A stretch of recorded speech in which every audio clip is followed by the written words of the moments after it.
सोचिए, अगर कोई सरकार ये कहे अब मुझे कोई नहीं रोक सकता, अदालत भी नहीं, जनता भी नहीं, और फिर आपके बोलने, सोचने, जीने के हक छीन ले, तो क्या ये लोकतंत्र रहेगा या तानाशाही बन जाएगी?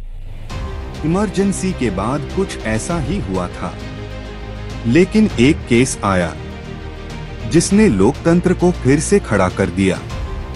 मिनर्वा मिल्स बनाम भारत सरकार, एक ऐसा फैसला जो आज भी संविधान की रक्षा कर रहा है।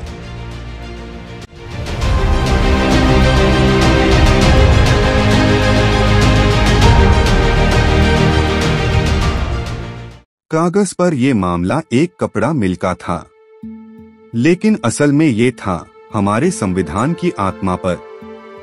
सवाल था, क्या संसद इतनी ताकतवर हो सकती है कि वो संविधान को ही बदल दे और फिर कोई उसे टोक भी न सके? सुप्रीम कोर्ट ने कहा, बिल्कुल नहीं। मिनर्वा मिल्स केस 1980 उस रेखा को खींच गया जिसके पार संसद भी नहीं जा सकती।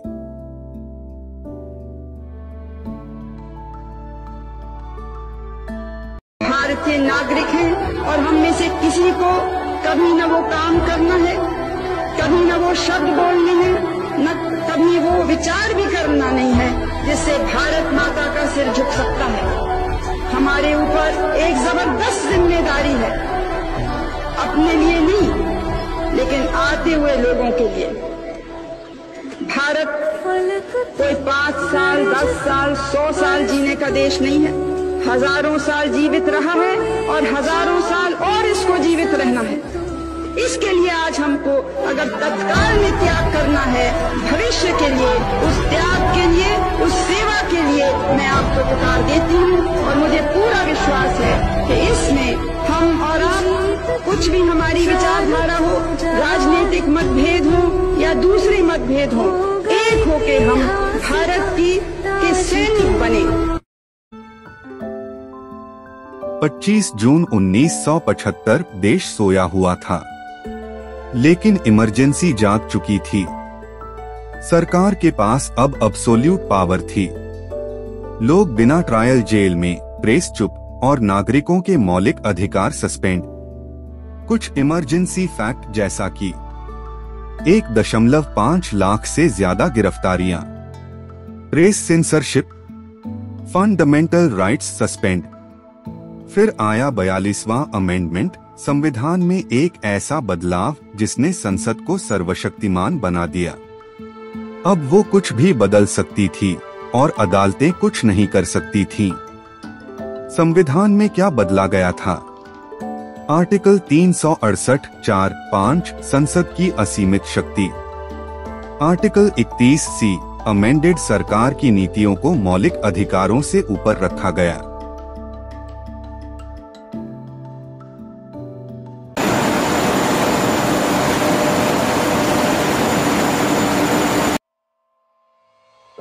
मिनर्वा मिल्स बेंगलोर की एक पुरानी कपड़ा मिल थी। सरकार ने कहा, ये बीमार उद्योग है, इसे राष्ट्रीयकरण किया जाएगा। मालिकों ने विरोध किया और सवाल सीधे सुप्रीम कोर्ट में पहुंचा। क्या संसद को इतना अधिकार है कि वो संविधान की बुनियाद ही बदल दे? लीगल मुद्दे, संविधान का बेसिक स्ट्रक्चर जिसे कोई नहीं छू सकता। जुडिशियल रिव्यू यानी अदालत ये देख सकती है कि कानून संविधान के खिलाफ तो नहीं। और सबसे जरूरी, फंडामेंटल राइट्स को कोई नीति कुचल नहीं सकती। सुप्रीम कोर्ट का 4 से 1 का फैसला आया और संसद की असीमित शक्ति पर ब्रेक लग गया।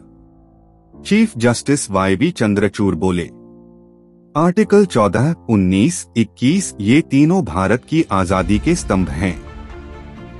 अब सुनिए कुछ शब्द जो अक्सर भारी लगते हैं लेकिन जरूरी हैं समझना। आसान भाषा में समझे।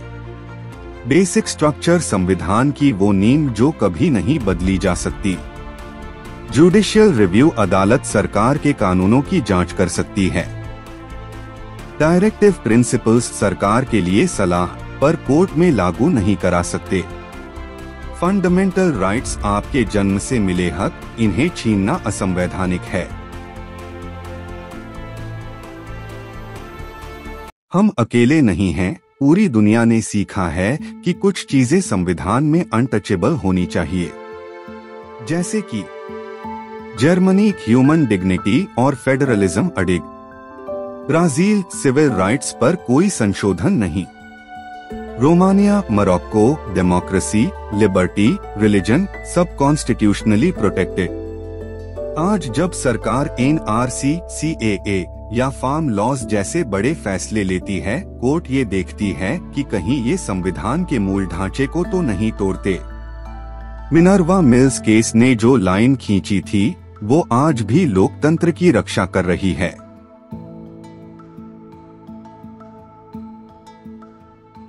आज ये केस UPSC, PCS, जुडिशरी हर परीक्षा में पढ़ाया जाता है।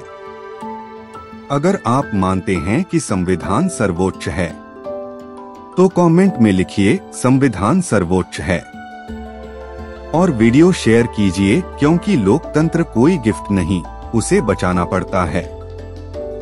कॉन्स्टिट्यूशन सिर्फ कानून नहीं, हमारा वादा है आजादी, समानता और न्याय का।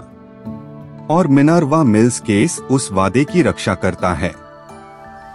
याद रखिए, सत्ता सीमित हो सकती है, पर संविधान असीमित है। मिनर्वा मिल्स बनाम भारत सरकार 1980, जब सच ने सिस्टम को हराया। जय हिंद, जय भारत।